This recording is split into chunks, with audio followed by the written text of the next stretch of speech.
What's up, my fellow comic book readers? Guys, I finally wrapped up some finishing issues to my Image series that I was sitting on because I just didn't want them to end. Let's talk about them. We're taking everyone down with us. This was a spy thriller where the main character kind of dies at the beginning, but he doesn't die. He's a little bit of a robot, maybe. This was a fantastic series. The conclusion of this series was fantastic. It left it wide open for more content. And then at the end it said this series will be picked up in, I can't remember the name of the title, but this series is going to continue. This was the finishing of this arc. But the girl kind of gets a little bit of revenge and then gets more power to continue her revenge. And then you find out something at the end of this that if you read this series, if you read the end of it blew your mind. It hurt my feelings. It blew my mind. Fantastic.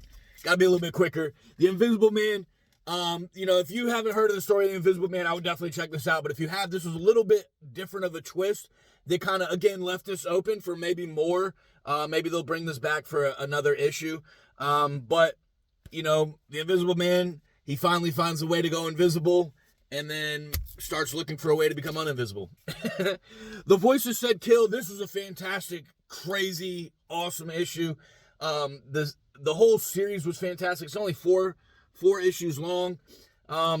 It's a Louisiana crime story about a cop that's pregnant that just wants to see her baby born, and she goes through the worst scenarios to see them born, and she has to trick two different crime families. I guess one crime family and then one group of criminals. But fantastic.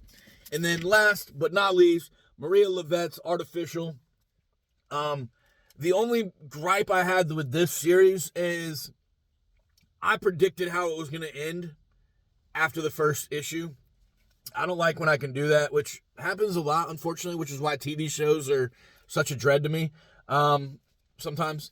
But even with me knowing what was coming, I thought this was fantastic. It was spicy, so if you're into spicy romance stories, not like overly tits everywhere, but there was definitely some spicy moments in this, and I thought it was fantastic. It's not my normal cup of tea. I normally wouldn't read this, but I don't know, something about the cover made me want to pick it up on the first issue, and I did. I'm glad I did, and I definitely recommend all these. I loved all these stories, and I recommend them, but even if you're not going to read those stories, pick up something today, read it, stimulate that mind, have a great day.